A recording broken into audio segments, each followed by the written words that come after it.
ഇടിയപ്പത്തിൻ്റെ കൂടെ അപ്പത്തിൻ്റെ കൂടെ ഒക്കെ കഴിക്കാൻ പറ്റിയ മുട്ട റോസ്റ്റാണ്. ചെയ്ത് നോക്കണം. എൻ്റെ കൊച്ചു സന്തോഷത്തിലേക്ക് എല്ലാവർക്കും സ്വാഗതം. ഇന്ന് ഞാനൊരു മുട്ടക്കറി വെക്കുന്നതാണ് കാണിക്കുന്നത്. ഒരു രീതിയിൽ വെച്ച് ഞാൻ കാണിച്ചിട്ടുണ്ട്. ഇത് വേറൊരു രീതിയിൽ വെക്കുന്നതാണ്. എല്ലാവർക്കും അറിയായിരിക്കും, എങ്കിലും അറിഞ്ഞുകൂടാത്തവർക്ക് വേണ്ടിയാണ്. എൻ്റെ വീഡിയോ ഇഷ്ടപ്പെടണമെങ്കിൽ ലൈക്ക് ചെയ്യുക, സബ്സ്ക്രൈബ് ചെയ്യുക, ഷെയർ ചെയ്യുകയും ചെയ്യണം. ഒരു 4 സവാള ഞാനിവിടെ കട്ട് ചെയ്ത് വെച്ചിട്ടുണ്ട്. ഒരു തക്കാളി, 2 പച്ചമുളക്, ഇഞ്ചി വെളുത്തുള്ളി ചതച്ചത്, ഒരു 3 തണ്ട് കറിവേപ്പില.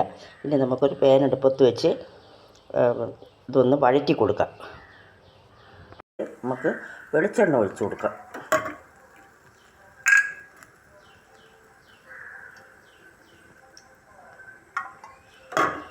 ഒരു 2 സ്പൂൺ വെളിച്ചെണ്ണ. ഓരോരുത്തരുടെ ഇഷ്ടത്തിനനുസരിച്ചാണ് വെളിച്ചെണ്ണ ഒഴിക്കുന്നത്. അപ്പോൾ എണ്ണ ചൂടാകുമ്പോൾ നമുക്ക് കടുക് ഇട്ട് കൊടുക്കാം. കടുക് ഇവിടെ പൊട്ടിയതിന് ശേഷം നമുക്ക് ഇഞ്ചി വെളുത്തുള്ളി പേസ്റ്റ് ഇട്ട് കൊടുക്കുക. ഇഞ്ചി വെളുത്തുള്ളി ചതച്ചതിട്ട് കൊടുക്കുക. അതിന് ശേഷം നമുക്ക് ആ 2 പച്ചമുളകും തക്കാളി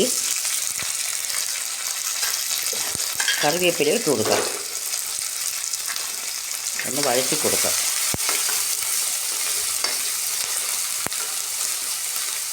കഴിഞ്ഞ പ്രാവശ്യം ഞാൻ വെച്ചത് തക്കാളി ഇടാതെയാണ്. ഇപ്പം തക്കാളി ഇട്ടാണ് വെക്കുന്നത്.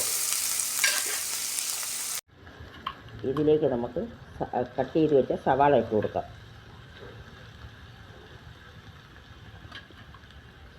സവാള ഇട്ട് ആവശ്യത്തിന് ഉപ്പും ഇട്ട് ഒന്ന്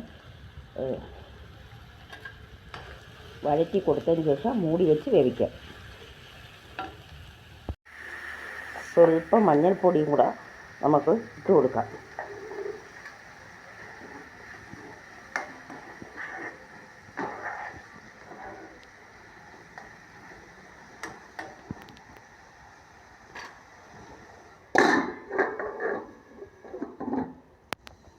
നമുക്കൊന്ന് അടപ്പ് മാറ്റി നോക്കാം. ഉള്ളി നല്ലതുപോലെ വഴണ്ട് വന്നതിന് ശേഷം നമുക്ക് മല്ലിപ്പൊടി മുളക് പൊടി ഇട്ട് കൊടുക്കാം. മഞ്ഞൾപ്പൊടി ഇട്ടിട്ടുണ്ട്.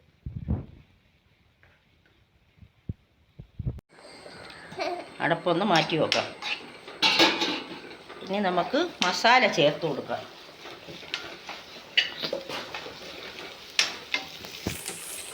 കാശ്മീരി മുളക് പൊടി 1.5 സ്പൂൺ, മല്ലിപ്പൊടി 1 സ്പൂൺ,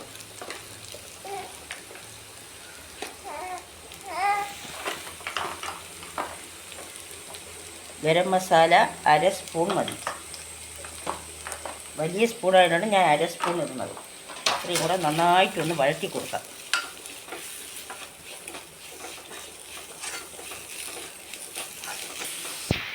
ഒരു 1/2 ഗ്ലാസ് ചൂടുവെള്ളം ഒഴിച്ച് കൊടുക്കാം.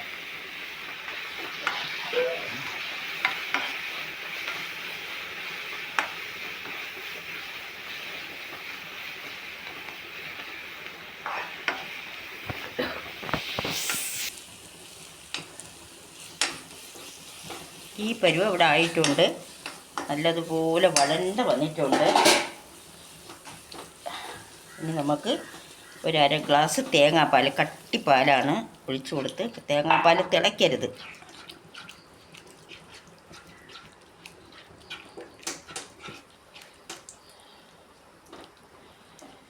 ഉപ്പൊക്കെ നോക്കിയിട്ട് നമുക്ക് മുട്ട ഇവിടെ 4 മുട്ട ഞാൻ എടുത്ത് വെച്ചിട്ടുണ്ട്. ഈ 4 മുട്ടയ്ക്ക് ഓരോ വര ഇട്ട് കൊടുത്തിട്ടുണ്ട്, എരിവൊക്കെ പിടിക്കാൻ വേണ്ടി. ഇനി നമുക്ക് മുട്ട ഓരോന്നായിട്ട് ഇതിൽ പറക്കി വെച്ച് കൊടുക്കാം. ഗ്യാസ് ഓഫ് ചെയ്യാം. അറിഞ്ഞൂടാത്തവർ ചെയ്ത് നോക്കണം.